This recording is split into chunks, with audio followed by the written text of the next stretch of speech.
China's manufacturing sector contracted in November for the first time in 3 years.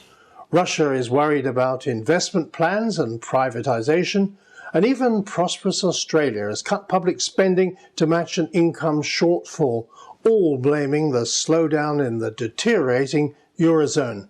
The head of the EU's Monetary Committee talks up the crisis. Poland chides Germany and tells it to show more leadership. And a critical EU summit is coming up in 8 days' time.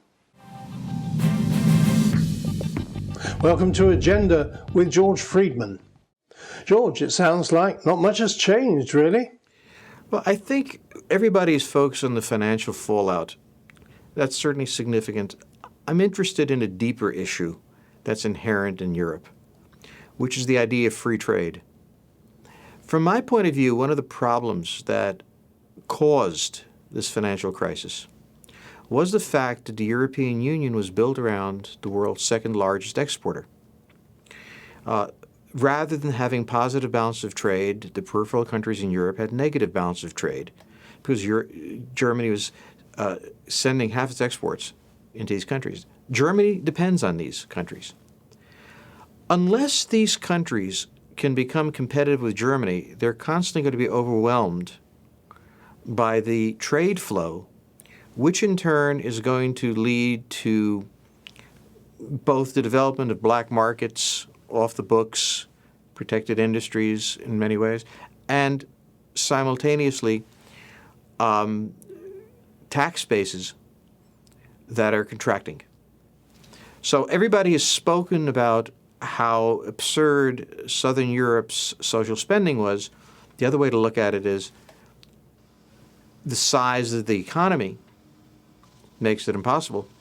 These countries want it. Can Europe continue, in other words, with pure free trade? Is it possible to solve the underlying financial crisis, the imbalance between expenditures and the size of the economy, without some degree of protection? We have to remember that the Germans developed in a protected environment. So did the Japanese. The Chinese today operate in that. We don't live in a free trade world, or at least we haven't lived in one, for very long. So the real question in my mind that's coming to the fore is not the financial problem. That's the expression of the underlying problem. And I really do wonder not whether the euro will survive or not. That's interesting in some ways. But whether or not the European Union as conceived, with open borders and absolute free trade, whether that is going to be able to survive. Of course, there are quite a few groups, particularly trades unions, who are advocating protection. But once you go down that road, you get into what the free traders call beggar thy neighbour policies. Well, the argument would be that the current situation of Europe is beggar thy neighbor. I have a larger industrial plant, Germany says. Part of the reason I have that industrial plant was I was able to protect it in the 1950s when it was developing. I'm going to use that plant to sell products. I must sell products because my industrial plant is way too big for domestic consumption. If I don't sell products, I'm going to wind up with 15-20% unemployment. So beggar my neighbor, I'm going to sell those products. I'm not going to allow them temporary protection. I'm not going to allow them the sorts of things that they require to grow. Well, we see that one of the outcomes of that has been this financial crisis. It has other roots as well. I mean, it's not the only one, but it's certainly one of them. So the argument that you wind up in a trade war may well be the case, but I don't know that with the politics that's developing here, how the pro-Europeanist elite survives. The situation in Europe is fairly disastrous. You have a political elite that is dedicated Europeanist. By political elite, I mean not just the politicians, I mean the bankers, I mean the journalists, and they have just committed themselves to the idea that Europe must survive.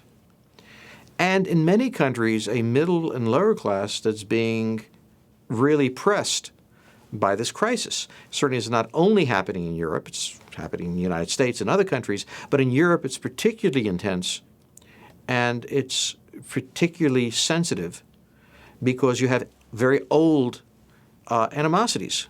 You have countries that remember Germany in a different way. Many of these wonder whether or not the Germans are doing this for their own best interest or so on and so forth. Yes, and you had the Polish foreign minister jumping in yesterday, suggesting the Germans were self-centered and, interesting for a poll, telling them, you Germans have got to start leading. Well, but the problem is, what does leadership mean and where are they going to take Europe? Germany is leading, but the interests of the different countries are so different. The Germans ultimately have their primary responsibility to themselves. They're badly trying to keep the European Union in place, including allowing the Greeks not to pay their loans and so on, because it's the Germans that must have these markets. Remember, if the Germans can't export to these markets, they're going to be experiencing a catastrophic recession, perhaps a depression. They must have the European Union functional.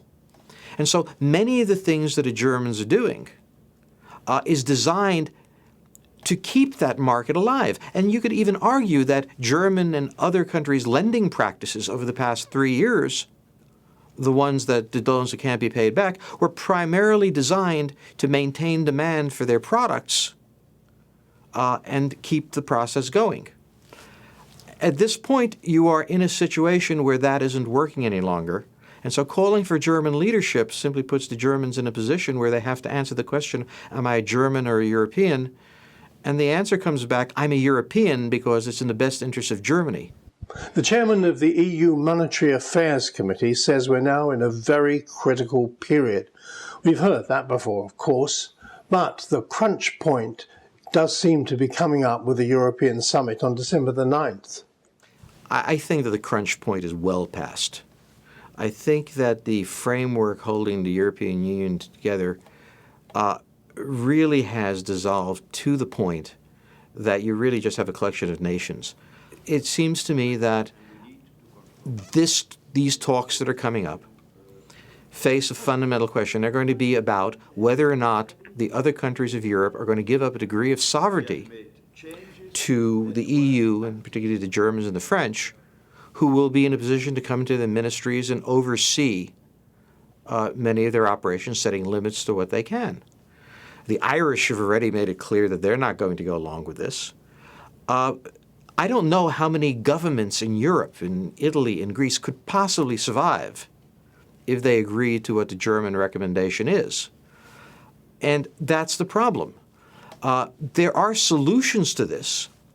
The solutions either require these peripheral countries to absorb a massive contraction of their standard of living and or give up sovereignty that many of them have fought for, maintaining formal control. But if you can't control your internal fiscal life, what do you really have? If you don't have your budget, you don't have your government.